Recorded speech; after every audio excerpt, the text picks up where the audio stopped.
Welcome to EPG Pathshala. This is Dr. Neelakshi Roy from VG College, Mulund, Mumbai. And this module is about the issues of race and multiculturalism. There are two objectives in this module. One objective is to acquaint the learner with the historical process of early migration vis-a-vis race, class and gender. And the second objective is to discuss how migration has taken place in the 20th century and the kinds of processes of globalization at work which have dislocated many populations from India to different countries and continents. What we will be also looking at are the underpinnings of this kind of migration in relation to the development of multicultural policies across these new spaces. All the new countries which have undergone massive migration from India have been finding it very difficult to deal with large masses of population. We must also remember that there are many other masses of immigrants from other countries. Thus, new laws are made every day, multicultural policies are practiced, and the countries try their best to accommodate many different kinds of people all at once suddenly in the latter part of the 20th century and now of course in the 21st. Race and racism are terms centered around the ideas of discrimination among people of different skin color, ethnicity and place of origin. Physical attributes were always the obvious basis for discrimination among people of different origins. But there is no substantial agreement between countries and policy makers about what is the proper definition of racism. But any discriminatory practice that nationals of one country or citizens of one group perpetrate or face as opposed to others on the basis of different origins and attributes is termed a racist practice. Racism is one of the most pernicious of evils dividing human beings. Fear of miscegenation or mixing of the races through breeding is one of the most feared among problems associated with race and racism. There is another problem associated with this fear, that of the implicit superiority of the Caucasian races in terms of their whiteness. Together, these two problems have always compounded into bitter race relations in the world over. Fear of miscegenation is primarily due to the skin color of offspring being different from that of the parent. It is believed that the color of skin indicates racial purity or affinity, and a departure from that is a kind of betrayal to the notion of tribe, community, nation, etc. So, the greatest fear is of the intermingling of races by marriage. Racist practices are primarily targeted at keeping communities, especially men and women, apart from each other. In the past, physical differences were also attempted to be correlated by scientists to mental and intellectual and psychological difference. The white colonial masters started this trend to keep indigenous communities separate and at bay. Thus arose the notion of the superior class, which is strong, rational, active and intelligent and therefore fit to rule over the inferior class of native. White skin indicated racial purity or affinity and dark skin showed inferiority. European colonization is a fairly recent phenomenon which has taken this racism to a great extent, but there have been other waves of colonization from ancient times as well, and race conflicts have always been a part of these. It is arguable whether casteism is synonymous with racism, and the debate on this has not yet been resolved. However, in very recent times, the Indian diaspora has been facing race-related issues in a large number in a variety of global locations as well. As you have been studying in this course, Indians are found in many locations outside of India, abroad as a distinct ethnic community. A number of historical circumstances have resulted in widespread forced as well as voluntary migration of groups from India to several locations abroad. There have been people from the subcontinent in Southeast Asia from much longer, and in Africa and the Caribbean and in the Asia Pacific as well. The subcontinental presence in these spaces in the early times has been affected by questions of class and gender along with the problems of migration. The history of subcontinental migration has three phases. The first phase was pre-colonial, that is until the 18th century. The second phase of periodization is colonial, 19th and early 20th centuries. And the third phase, the post-independence phase, when the Indian sought better opportunities in the West, happened during the globalization period.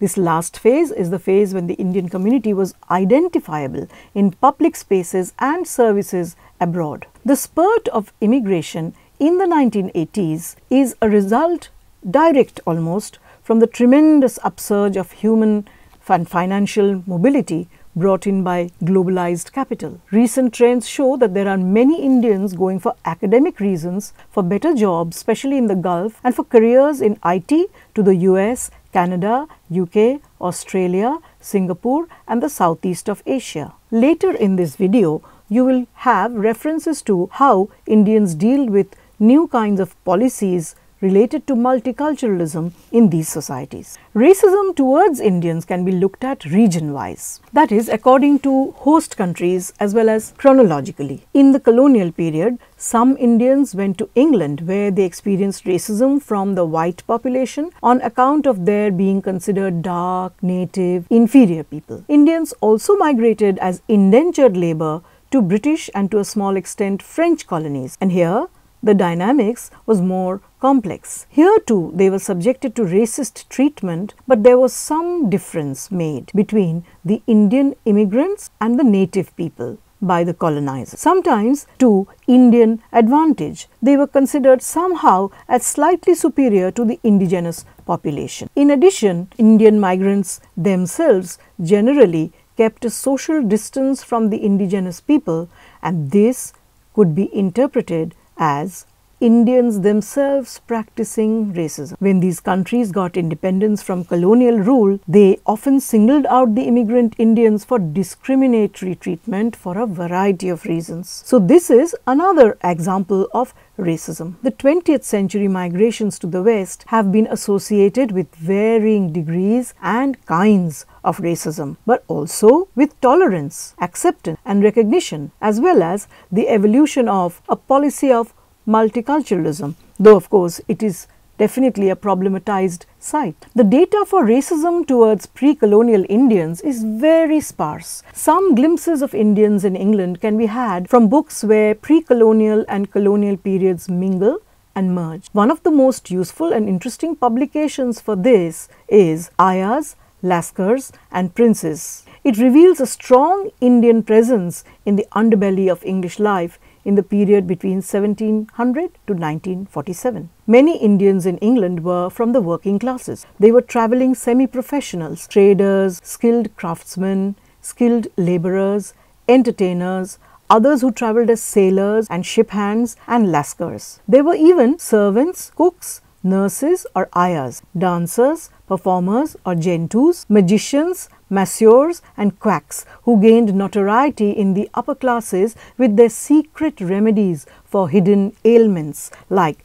the shampoo doctor Sheikh Deen Mohammed. You can see his picture and even a sort of a plaque on the place where he stayed in the city of Westminster in the Portman estate. Sheikh Deen Mohammed, shampoo surgeon, is credited to be the first English author from India, and his book The Travels of Deen Mohammed was published in 1794. Michael H. Fisher, 1997, writes about Sheikh Deen Mohammed and his life in Britain after he marries a woman and has children by her. He shows how the shampoo surgeon remained ignored and marginalized by British mainstream society in Bristol, which benefited largely from the excellent commercial success of his art, that is, the art of shampooing or offering champi or hair massage. Yet the city of Bristol gave him no place in the city offices, though he was a law-abiding and decent citizen as well. His contribution to the very brisk trade and commerce in Bristol and the development of Bristol as a tourist spot is definitely undermined. Fisher records how very little information is available on Deen Mohammed's Irish wife Jane, and how spouses and the children of the Indo-British marriages like his were actually the butt of ridicule and contempt in British society then. No records are there to show this. In the 19th century, students from upper classes also migrated. There were definitely many groups who faced racism in different degrees among these students. There were also women who accompanied their white and Indian mistresses as servants and slaves, as ayahs or nurses to Africa and Europe. Some of these women have remained ignored and have not been able to record any of their life's histories because they were illiterate. However, some upper class families have migrated to Britain in order to be able to fully imbibe Western influence. Again, these women and families also experienced racist reactions, but they were able to record these reactions. Young women who travelled there with their husbands or families, like Hemangini Banerjee and her daughters, who first went to England in 1864, or the poet Toru Dutt and her sisters, who were in England between 1871 and 1873, were received well, as they were from the upper classes. But their uneducated mothers were isolated, like Hemangini Banerjee was. Anandibai Joshi, Cornelia Sorabji and Sarojini Naidu were some of the very well educated women who emigrated abroad only for studying and for furthering their careers. The latter were very well received in the UK, but Anandibai Joshi suffered greatly on her journey home from the US while she was suffering from tuberculosis. She was not looked after by a doctor or attended by nurses during her journey due to her race, and after her arrival in India because she had travelled abroad and lost her racial purity. As Pooja Thakkar writes in her book about Anandibai Joshi, that the journey back home took a further toll on Anandibai and she died soon after reaching India. However, other than the female students, there were also male student migrants from India and the Caribbean in the UK. All of these peoples faced racism in their daily interaction with the host communities, and some of the best records are kept by Mohandas Karamchand Gandhi in his My Experiments with Truth. Other than England, the Caribbean, Mauritius, Fiji, Malaysia, Guyana were some of the other places where the Indians faced several types of racist persecution as indentured labourers or girmitia, that is, those who made agreements with the government or agents to work abroad for a definite period of time. That agreement was called as the girmit. Vinay Lal, Vidya-mitra and Brij K. Lal discuss these in their writings extensively. The Caribbean Indians first. Let us talk about how the Caribbean Indians first arrived in Trinidad aboard the Fatal Rozak on 30th May 1845 to provide the sugar plantations with a large and cheap labour force. Many of them were engaged in agriculture, but over the next few decades they began to make their presence felt as professionals and entrepreneurs. Later, as in the rest of the Caribbeans, the Afro-Trinidadians and Indo-Trinidadians had increasing interracial divisions, till it all culminated in unmistakably clear discrimination against the latter in job quotas, discriminatory Africanization of history, of endeavours to represent Trinidad as a country of exclusively or predominantly African origins. In other words, these processes of Africanization totally ignored and undermined the positions of the Indian populations who brought in so much of cheap labor and the success of the sugar plantations because of their labor and because of their organizing skills. The first immigrant ship, as I said, arrived in 1845 after a journey of 5 months carrying 225 Indians, mostly in their 20s, and over 8 men for every woman. Some of the oral narratives of the Indo-Caribbean women and men in Mauritius who went from UP and Bihar in the late 19th and early 20th century are being uncovered from wedding songs, songs sung during Ram Leela and other cultural discourses. It may be interesting to read 2 pieces of fiction. It may be interesting to read 2 books of fiction, Ramabai Espinet's The Swinging Bridge and Amitav Ghosh's The Sea of Poppies, for an account of their journeys and the life in their new homes. Indians were first brought to Fiji in 1879 to work as indentured labourers on sugar plantations owned primarily by the colonial sugar factories One of them was called the Colonial Sugar Refining Company of Australia. There was a lot of violence perpetrated on Indian indentured labourers, but they did enjoy some measure of freedom from the stronghold of caste and oppression against women back in India. There was no protection available to them against inhuman labour conditions, and though through their hard work the states of Queensland and New South Wales were developed, the Fijian Indians were systematically excluded from political representation by the ethnic Malinese and the white majority both. Till the 1990s, when Mahendra Chaudhry formed the government in Fiji, Indians had to fight for ownership of the land they tilled, against repatriation moves, against no voting rights, unjust citizenship laws, and forced migration to other locations. Even today, these problems continue in Fiji. Now to move to Australia. In Australia, the Ghan Express is a route that brought Afghan camel trainers by the thousands between 1860 to 1930s on contract for 3-year periods. It was named after the travelling migrants believed to have come from Afghanistan, diminished to Ghan. You can see the picture of the Ghan Express in the visual. The Ghan Express started in 2004 and the original camel route is followed even now. The Ghan train was named for the pioneering cameliers. Many of these pioneers stayed back and were the first Indians to work there as labourers. Later, Punjabi Sikhs joined them. They never went back and were the first migrants from India. Australians were now afraid of more influx from India. The government had always institutionalized separation of white and non-white communities. They forbade intermarriage for fear of miscegenation and perpetrated racist attacks on non-whites. Even under such conditions, in the post-colonial phase, many Indians migrated. At first, especially railway workers, dock workers from the Anglo-Indian community, and then professionals and students who stayed on to build their careers. A number of repatriation moves from Fiji, Malaysia and Africa brought new Indian populations to Australia, and the trend continues till today with the IT and other professionals from India. Newspapers, TV and radio stations, restaurants, cultural programs and Indian and Indo-Fijian association activities abound in Australia, and they make representations from time to time for citizenship, visa, remittance and other assistance, as Vinay Lal in the Report on Indian Diaspora shows. The migration of Indian farm labourers to South Africa started in 1860 to farm the sugar plantations. As in other countries of the Indian indentured diaspora, Indians played a role in other arenas of agricultural production.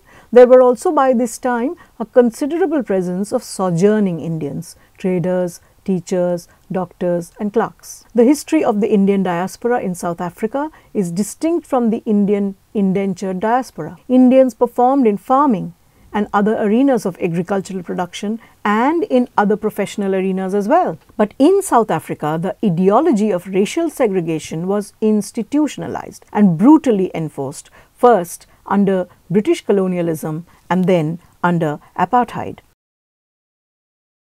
Mahatma Gandhi's own political and moral conscientization and the later role he played in the Indian freedom movement owe their origin and force to the racism he experienced here from the whites in South Africa. Gandhi's interventions in the late 19th and first decade of the 20th century, especially his passive resistance, not only mobilized the Indians in South Africa against racism, but played an important role in inspiring several African leaders in their struggle in the 20th century against apartheid. Both before and after the apartheid movement, there were many generations of Indians in Africa who lived in abject conditions. Even after the ANC came to power, this continues, though many Indians have been well rewarded politically for their support during the struggle against apartheid. Black animosity has increasingly turned towards Indians, with the Kwa-Zulu writer and musician Momgeni Ngema releasing a song entitled Amandia. There started a new wave of racial hatred and violent crimes against Indians. The nature of racism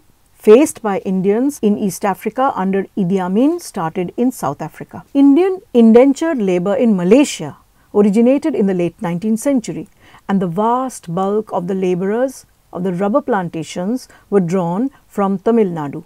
nearly a lakh of Indians were brought to Malaysia each year in the early decades of the 20th century. The Indian population became preponderant in the coastal areas, and they are largely found around the plantations.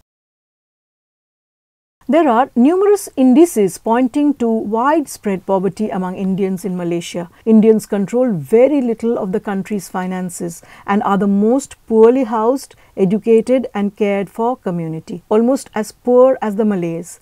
They are constantly the community that has many criminals, drug and alcohol addicts, and receives very poor health care. Religious discrimination of the Tamilian Hindus, the largest Indian group of the Indian diaspora, is rampant at an institutionalized level. Even though the conflict at a service level is about religion and ethnicity, the racial element is present as an undertow. The HINDRAF, Hindu Religious Action Force, is an activist group that has been formed to resist targeting and fighting legal battles for Hindu minorities. Their reception as a terrorist group is of course a very normal reaction to such organizations which fight for civil rights by authorities in any country. The 20th century migrations to the West happened due to several factors, about which you have read in the preceding modules. These and the Indian origin asylum seekers from Tanzania and Uganda were also new additions to the Asian population in Canada, Australia, England and America after the mid-20th century. Migration to the Gulf became a big phenomenon from the 1970s and 80s due to the oil boom and demand for labor there. There are numerous studies that document the difficult conditions for Indian labor in the Gulf. Vinay Lal's writings are eloquent on the subject. There are the Gulf migrants who are not even allowed to surface in the public places, leave alone participate in public life. Labor law violations are rampant. Withholding of wages for several months, lack of healthcare facilities, absence of safety regulations, illegal confiscation of passport and lack of freedom of movement are the sure fate of these workers in Dubai, the richest country in the world. Deaths and injuries of workers on construction sites are hidden. Sexual exploitation is rampant. Unions are banned. Although at one level these can be seen as conflicts between labor and capital, the underlying policies of discrimination towards non-Arabs and non-Muslims brings in a racial dimension to the interaction. As Vinay Lal says, if the diaspora is about success, it also offers narratives of oppression, hardship and resistance. Globalization in the late 1980s brought new compulsions in race relations. These are new waves of culture and they definitely permeated the host countries. The migrant communities could not be ignored anymore, as they were people from countries with whom the host had trade agreements of large scale, and therefore there were many consequences. Thus, the new era of multicultural policy emerged. This ideally stood for a harmonious existence of all communities and races and ethnic groups, each recognized for its cultural distinctiveness as well as integration in the host society. But at a deeper level, so goes the criticism, there is exoticization of some over others and a kind of consumerist approach to culture. In the world of fashion, Madonna's embracing of the exotica of Asian culture, the tattoos, the mehendi, the bangles, the bindi, worn with lycra or jeans and tank tops, brought unprecedented popularity to Asian cool, not only to Britain, but to the international culture scene. New cuisines from Asia, China, Mexico, Turkey, Lebanon flooded the eat streets of Europe. The blandness of European food was easily replaced by the subtle Chinese or the spicy Indian cuisine. Chicken tikka masala has today become the national favorite of the UK, whereas the Middle Eastern doner kebab is the favorite street food of Germany, which hosts so many Turkish immigrants. However, in these societies, at one level, there is eager consumption of exotica. Yet, not many years ago, there had happened the famous dot-buster movements of New Jersey, the petrol bombs in the UK, the burning of the long hair of Sikh children, calling them towel heads, and the setting of fire to dupattas. Thus, diaspora Indians are very cautious of celebratory approaches and tokenisms shown by these societies from time to time. New policies in relation to multiculturalism have emerged, wherein public celebration of festivals was introduced. However, other laws were enforced which made the ethnic communities follow more mainstream practices like the use of or competence in English or the host language. The term ethnicity was more easily attached to the European migrations which started around the two world wars. In North America, phrases such as visible minorities were developed to categorize non-European immigrants who formed part of new diasporas, and neatly encapsulated as well the indigenous groups and those descendants of African slaves who had been an uneasily unacknowledged part of the nation for many centuries. Hence, multiculturalism is often perceived as a covert means of indicating racialized differences. The need to deconstruct the natural facade of racialization is clear when one notes that groups such as Ukrainians in Canada and Greeks and Italians in Australia were designated black at various historical stages. Further difficulties encountered by the indigenous group are highlighted in Australia,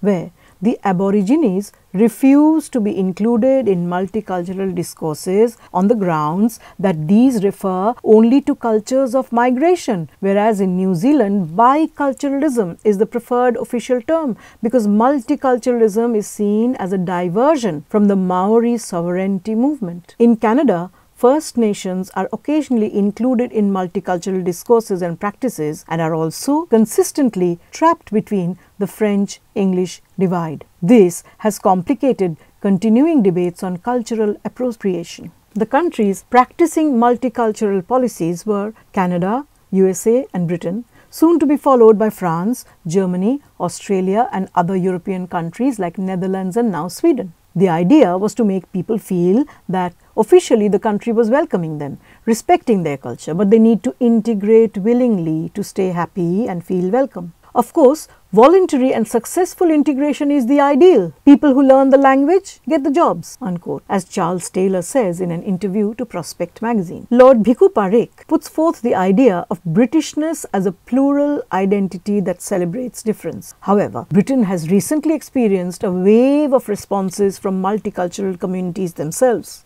These communities argue against the increasing stringency of immigration controls and the introduction of citizenship tests and ceremonies which do not celebrate difference. Instead, they segregate and differentiate according to racial profiles. Many would agree that there is overall a paradigm shift in British political discourse from multiculturalism to social cohesion, or from celebrating difference to affirming shared values. Differences in policies in the various countries were quite major. Canada practiced the cultural mosaic idea in which communities maintained their differences yet stood together as Canadians. USA insisted on the melting pot culture, where differences were to be subsumed under a pan-American ideal, and Britain, where separatist ethnicization was another name for multiculturalism. Charles Taylor says, and I quote, "Canadian multiculturalism was always strongly integrative. The famous White Paper of 1969 had 4 aims. One was to break down cultural barriers. Another was to make sure newcomers learned one of the 2 languages. He adds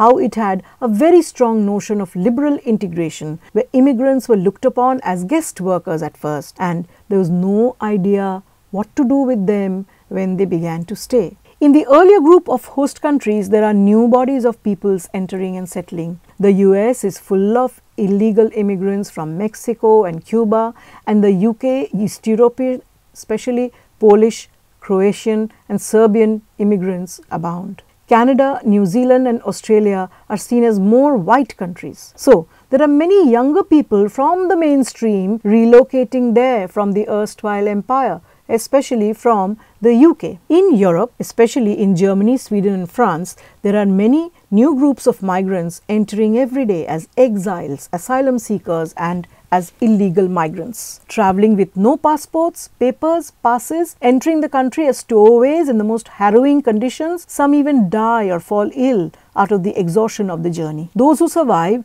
tell their tales, and films have been made on their journeys by people like Fatih Akin, Ken Loach, Danny Boyle, Meera Nair, Deepa Mehta and several documentary filmmakers. Some of these stories are really gruesome, but they are not always necessarily about Indian immigrants. Even Bollywood has repeatedly turned its gaze outward to the diaspora by making films on them. Overall, multiculturalism as a philosophical concept and as a policy is seen as both a solution and a problem. On the one hand, it is praised for professing equality and social recognition, and on the other hand, it is criticized for creating more inequality and social fragmentation. The position of Indians in the diaspora has always been precarious. Though they are a majority population in many spaces, they are treated as minority. Though they are economically successful, their socialization and host national identity are questioned. In a number of countries like Africa, Fiji and Malaysia, Indians were sacrificed to nationalist policies. One of the unalterable truths of multicultural societies in which Indians are found is a dichotomous one. Their religious beliefs, diligence, food habits and gregarious identity are very distinct and have always attracted admiration and curiosity from their hosts. But these very characteristics have also created distances, suspicion and hatred among them and the host communities. Indians themselves also practice exclusivity.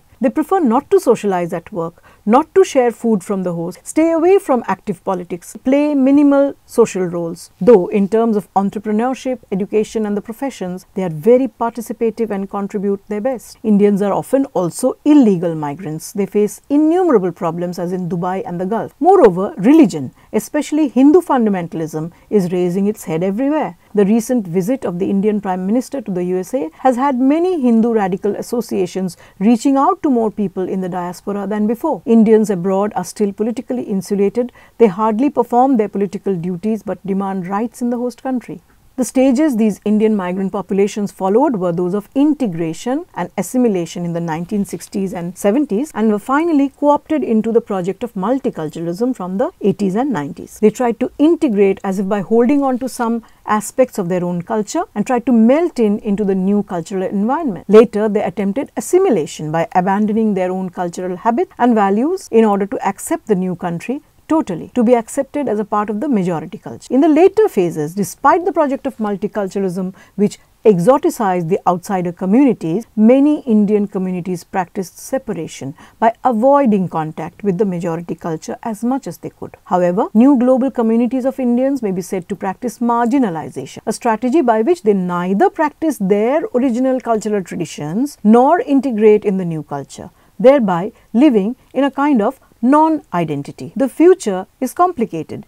Indian governments cannot be expected to look after the illegal migrants. Militant Hinduism is not reducing poverty or solving issues of citizenship. Political participation of diasporic Indians must be made stronger and less exclusive. The groups and generations of migrated Indians have been victims of racism in different countries, yet they have made continual attempts to integrate or assimilate. They have been rewarded for their tendency to be economically successful and integrated, but they have been socially and maritally aloof. The post-globalization trend of multiculturalism has had its mixed consequences. Indians are prized for their ethnicity in many ways and they lend themselves to it. Yet the world is a global village today, so they carry little Indias with them wherever they go, thus remaining virtually back home and thus participating little or not at all in the host country's politics or societal dynamics. The contribution of women to the Indian diaspora and especially to the new immigrant success of the communities is not to be undermined. The visuals show you some of these examples. Along with the men who travelled by the roads,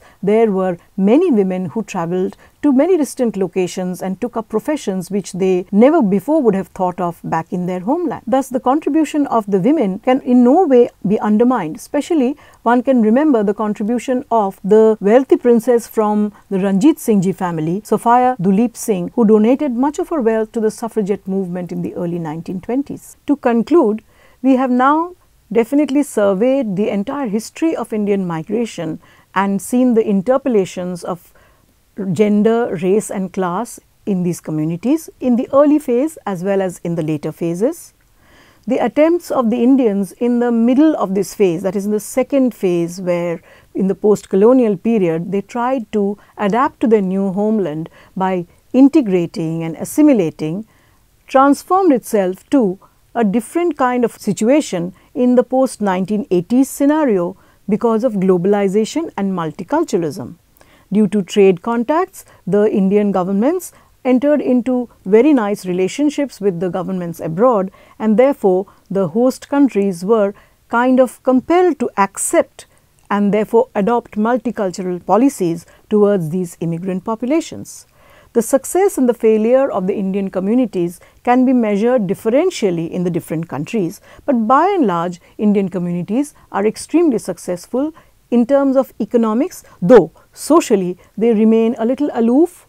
Politically, in very sporadic terms, they are found to be very active, but mostly they are insular, especially they do not like to participate in marriage and other social relationships with the host lands. These are some of the genuine problems that are faced by Indians in terms of race and marginalization in the diaspora societies. However, the Indian community has always been a very, very strong multicultural community itself back home. Therefore, some of these multicultural practices are carried forward into the new host land, and Indian exoticism and culture is very much celebrated in these new places. With increasing migration, the new and emerging trends of multiculturalism change.